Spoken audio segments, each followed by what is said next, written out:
Good morning, सुप्रभात। आज हम अपने शिक्षा निदेशालय राष्ट्रीय राजधानी क्षेत्र दिल्ली द्वारा भेजी जा रही कार्यपत्रक 19 पर चर्चा करेंगे। विषय हिंदी, कक्षा 8। आज दिनांक 1/12/2020 और हमारा पाठ है जहाँ पहिया है। और इसके जो लेखक हैं वो पी साईनाथ। और जहाँ पहिया है, पाठ का नाम है जहाँ पहिया है। पहिया मतलब चलने का प्रतीक, परिवर्तन का प्रतीक, कि कुछ चीज़ घूमेगी तो उसमें चेंज आएगा, तो परिवर्तन का प्रतीक है। तो जहाँ पहिया है, ये हमारा पाठ का नाम। पी साईनाथ लेखक। वापस मैं रिपीट कर रही हूँ, मैं इस गद्यांश को पढ़ रही हूँ। अगर किसी को कोई शब्द पढ़ने में परेशानी है तो आप यहाँ से सीख सकते हो, अपनी बुक में सर्कल कर सकते हो इसको, और फिर बार बार उसको बोलकर आप प्रैक्टिस कर सकते हैं। हम पढ़ेंगे। पुडुकोट्टई तमिलनाडु में है। साइकिल चलाना एक सामाजिक आंदोलन है। कुछ अजीब सी बात है ना, लेकिन चौंकने की बात नहीं है। पुडुकोट्टई जिले की हजारों नवसाक्षर जिन्होंने अभी भी अक्षरों का ज्ञान प्राप्त किया है, ग्रामीण महिलाओं के लिए ये अब आम बात है।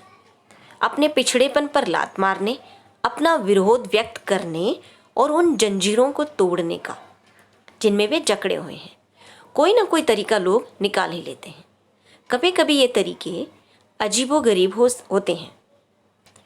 भारत के सर्वाधिक, जो येलो कलर है, जो पीला कलर है, वो उनके शब्दों के अर्थ दिए हुए हैं नीचे, वो हम यहाँ से देख सकते हैं।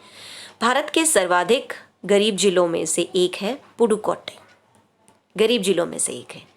पिछले दिनों यहाँ की ग्रामीण महिलाओं ने अपनी स्वाधीनता, आज़ादी और गतिशीलता को अभिव्यक्त करने के लिए प्रतीक के रूप में साइकिल को चुना है। उनमें से अधिकांश नवसाक्षर थीं। अगर हम 10 वर्ष से कम उम्र की लड़कियों को अलग कर दें तो इसका अर्थ ये होगा कि यहाँ ग्रामीण महिलाओं के 1/4 हिस्से ने साइकिल चलाना सीख लिया है। और इन महिलाओं में से 70,000 से भी अधिक महिलाओं ने प्रदर्शन एवं प्रतियोगिता जैसे सार्वजनिक कार्यक्रमों में बड़े गर्व के साथ अपने नए कौशल का प्रदर्शन किया। और अभी भी उनमें साइकिल चलाने की इच्छा जारी है। वहाँ इसके लिए कई प्रशिक्षण शिविर चल रहे हैं। ग्रामीण पुडुकोट्टई के मुख्य इलाकों में अत्यंत रूढ़िवादी पृष्ठभूमि से आई युवा मुस्लिम लड़कियां सड़कों से अपनी साइकिल पर जाती हुई दिखाई देती हैं। जमील बीबी नामक एक युवती ने, जिसने साइकिल चलाना शुरू किया है, मुझसे कहा, ये मेरा अधिकार है। अब हम कहीं भी जा सकते हैं। अब हमें बस का इंतज़ार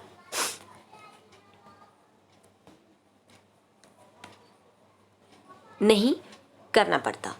मुझे पता है कि जब मैंने साइकिल चलाना शुरू किया तो लोग फव्तियाँ कसते थे, मजाक उड़ाते थे, लेकिन मैंने उस पर कोई ध्यान नहीं दिया।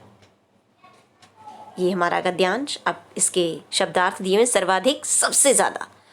नवसाक्षर, जो अभी भी नए पढ़ना जिन्होंने सीखा। रूढ़िवादी, पुरानी सोच। अधिकार, हक। फव्तियाँ कसना, मजाक करना या चुभने वाली बात कहना। इसके जो सवाल हैं वो हम देख लेते हैं। आपके विचार से सामाजिक आंदोलन, इससे पहले हम पढ़ लेते हैं सवाल का जो इंस्ट्रक्शन दी हुई है, निर्देश दिया हुआ है। गद्यांश को पढ़कर निम्नलिखित प्रश्नों के उत्तर लिखिए। अब हम आ जाते हैं पहले सवाल पे।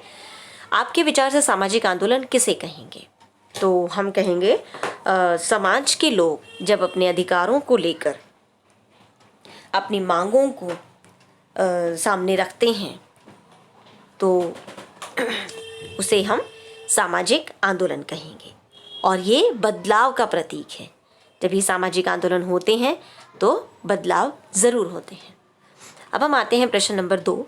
उन जंजीरों को तोड़ने का जिनमें वे जकड़े हुए हैं, कोई ना कोई तरीका लोग निकाल ही लेते हैं। आपके विचार से लेखक जंजीरों द्वारा किन समस्याओं की ओर इशारा कर रहे हैं? तो ये हम लिखेंगे ये वाली लाइन, और फिर हम कहेंगे मेरे विचार से लेखक जंजीरों के रूप में उन समस्याओं का, उन रूढ़िवादी विचारों का, पुराने विचारों रूपी समस्याओं की तरफ इशारा करना चाहते हैं जो महिलाओं को भुगतने पड़ते हैं, जिनसे उनका जीवन प्रभावित होता है। तो हम ये लिख सकते हैं और साथ में कुछ अपने मन से भी ऐड कर सकते हैं। प्रश्न नंबर 3, पुडुकोट्टई स्थान का वर्णन पाठ में क्यों किया गया है? तो हम ये कह सकते हैं पुडुकोट्टई एक जो है गरीब जिलों में से एक है और यहाँ बहुत ही एक तरह से कि रूढ़िवादिता, जब गरीब है तो रूढ़िवादिता भी बहुत है।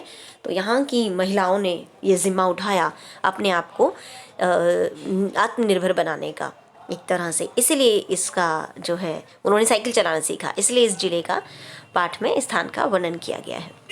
प्रश्न नंबर 4, साइकिल चलाने से जमील बीबी और पुडुकोट्टई की महिलाओं को आज़ादी का अनुभव क्यों होता होगा?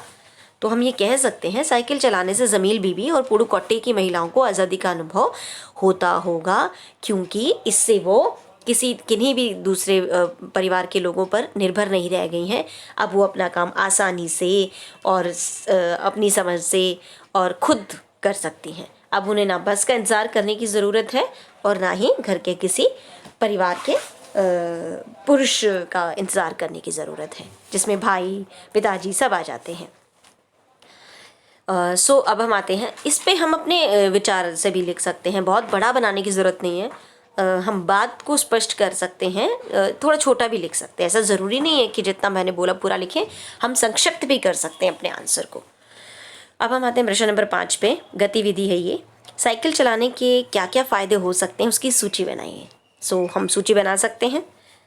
साइकिल चलाने के फ़ायदे जो यहाँ पर दिख रहे हैं, सबसे पहले तो आज़ादी का अनुभव होता है, हम आत्मनिर्भर बनते हैं, फिज़िकली हम फिट रहते हैं। ठीक है, इस तरह से हम जो है अपने आंसर को तैयार कर लेंगे। सो ये हमारा जहाँ पहिया पाठ से गद्यांश, और मुझे लगता है आपको अच्छे से समझ में आ जाएगा।